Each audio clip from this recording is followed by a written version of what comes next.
Haya.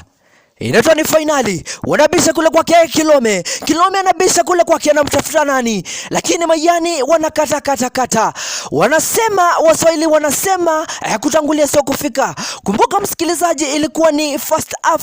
Mayani waliweza kuwacharaza Kilome mabao 2-0, lakini Kilome second half wamekomboa mabao 5. Wanabisha kule upesi. Wanaingia Kilome, wanatafuta wanatafuta bao la 6 mtungini. Lakini Mayani wanakata. Wanasema ni nani? Kijana mdogo kakuja kutazama MC Kitoma. Mimi ndimi MC aliyetambulika kwenye mchezo wa kandanda. Haya, wanaingia kule kwake Kilome, anatafuta nani? Kijana wa Gor Mahia anabisha. Lakini Mayani wanasema hata kama wewe ni wa Gor Mahia, tuko na wewe bamba tu bamba. Lazima tujue nani ni nani. Itakuwa ni dakika 82. Wanabisha kule kwake, anamtafuta nani? Beumo anakataa. Kijana anaitwa Beumo. Mayani wanapanda. Wacha nikwambie mwenzangu.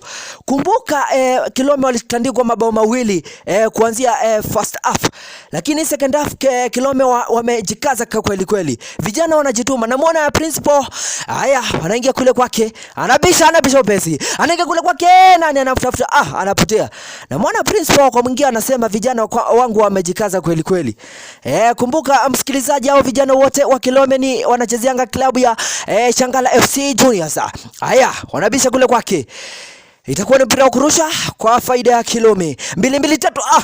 Mayani anakata. Kumbuka ni second half. Kilome mabao 5, Mayani 2. Waswahili wanasema ukiona biwe mgambo jua kuna jambo. Wanabisha upesi. Wanaingia kule kwake, anamtafuta nani? Kijana wa Gor Mahia. Anabisha mwite jezi nambari 10 Vincent. Anamtafuta nani? Kijana wa Kaketa.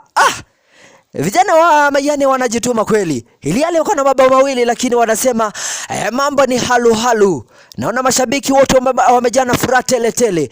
Naona walimu wote wamejana furaha tele. Haya, wanabisha kule kwake upesi. Unaingia Kilome. 2-3. Wanasema ni nani itakuwa